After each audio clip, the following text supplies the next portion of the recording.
Okay, buying a house today, September 2020. It's what you're gonna face in the market with the challenges, the good, the bad, and the ugly for you.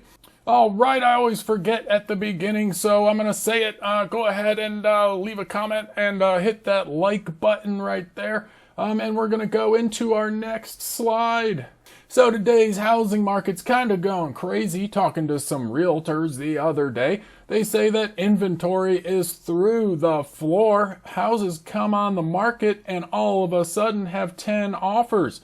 That's good to be a seller. Might be better to be on the selling a house today side. And for you as the real estate investor and or purchaser, you're going to have less inventory to choose from, which means less selection in your houses.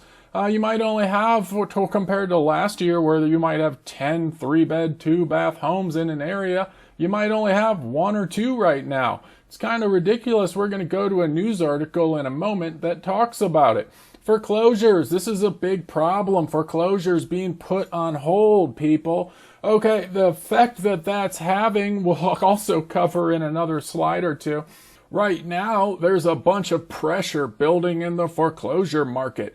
There's a lot of homes that are going into foreclosure right now that were prevented from going into foreclosure for the last 3 to 6 months due to forbearance law changes and the fact that everything was required to be put into forbearance automatically if payments were missed. So rates right now are also super low. This is actually one thing that's good for you. You got 2 bads here and you got 1 good. You got super low rates. If you're doing owner occupied with really good credit, you can get as low as 1.99%, possibly lower now. It just seems to drop every day. But in some areas of the country, you can get 1.99% on an owner occupied home. All right, next slide.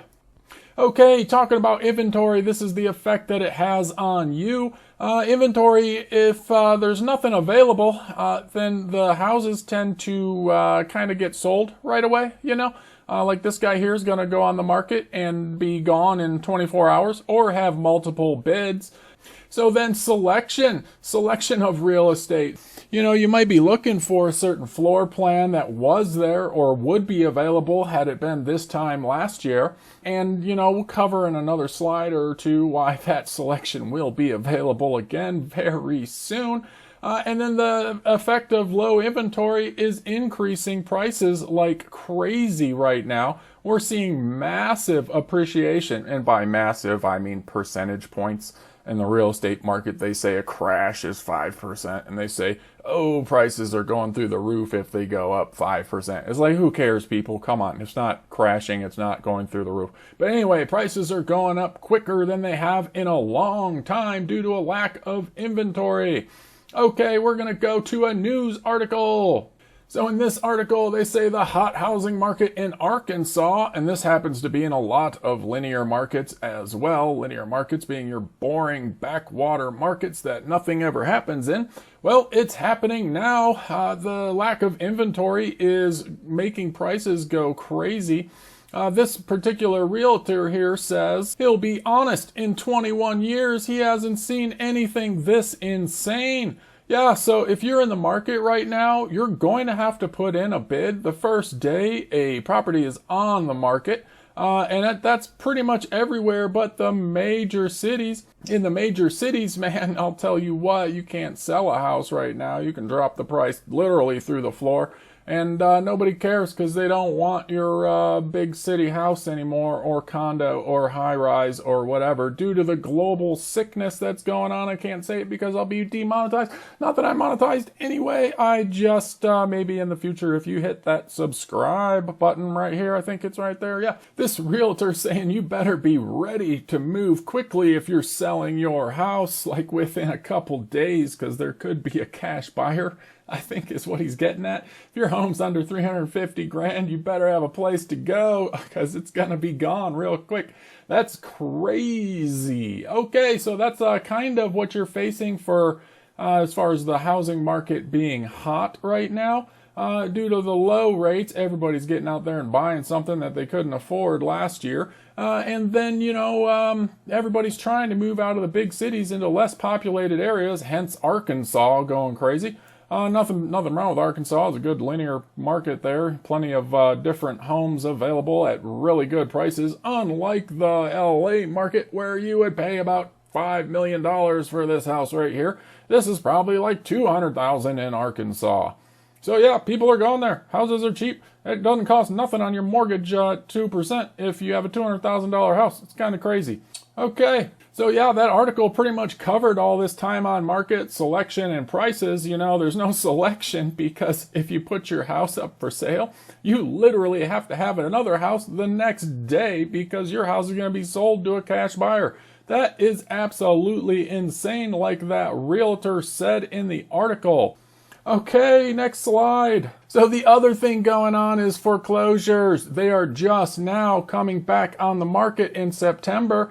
Previously, the last few months, investors have been forced into the standard property market. If investors were buying foreclosures to flip, they couldn't do that because there weren't any. It was illegal for a bank to foreclose on somebody for several months there. And for some homes and federally backed stuff, it's still illegal and will be no foreclosures until the end of the year for certain federally backed mortgages. So you have to beware. There is a bubble forming. This isn't financial advice. This is not investment advice. I have no idea what I'm talking about. I'm a YouTuber. But the fact that there's no foreclosures on the market right now, they're all building up. It's like a fire hose getting ready to go off. It's just going to be a huge spray all across the country of properties going into foreclosure. We have a chart for that coming up soon. And then prices. So foreclosures have a huge effect on prices, right?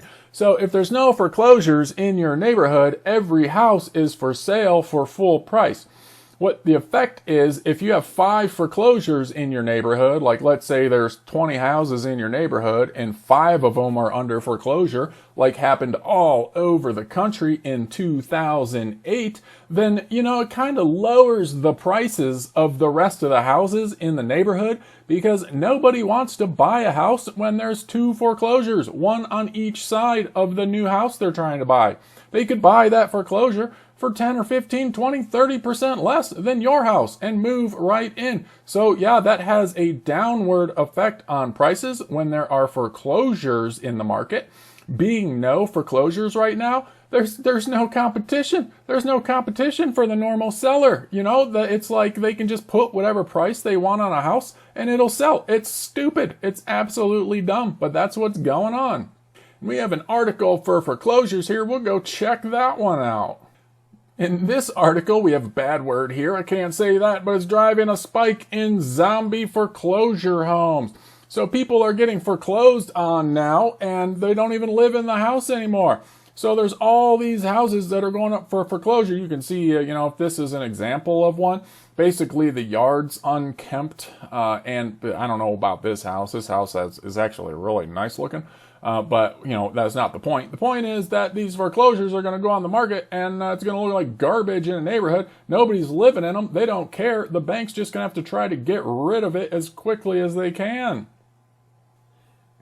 So when these foreclosures hit the market here, the bubble is just going to burst and nothing's going to stop it. It's going to, who's going to stop it? What, is the government going to buy all these foreclosed homes and just live in them? I don't think so. The government can't live in a home because it is a entity. It's not a person. It's more like this picture right here. Quack. So here we are. Next slide. So we have a little chart here of what's going on with the housing market and prices. We have prices over here. We have March 2020 when everything kind of fell apart. It's just kind of chugging along. Oh, then nobody could buy a house, so prices went down. I happened to pick a couple up right in this little dip here. And I should have paid attention to my own chart because it's going to end up down here. But, right now in August, we're kind of right here. In September, we're just marked August there. We're going to go September.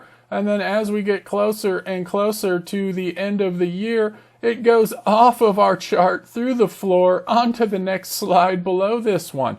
That's what you're going to see when this foreclosure bubble bursts. Remember, I'm not a crystal ball. I don't have a crystal ball. I can't predict the future. I'm just guessing that, you know what, when the bubble bursts, it's going to really affect the housing market like it did in 2008.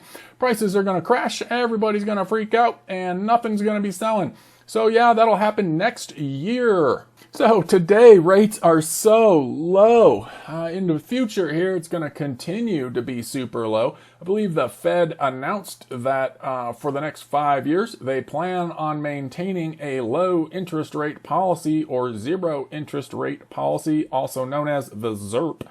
And it's going to continue that way. So you'll be able to pick up one of these houses right here for your record low rates next year and the year after. So no hurry on that one. And then affordability. So what does that mean for you? You can actually afford the house to be more expensive right now because the rates are so low, which is good, but you are going to pay more for the house. And if this happens, or when this happens, because the housing market does go up and down in cycles, and when this downward cycle happens, you've paid more for your house, and now it will be worth less. Not worthless, worth less.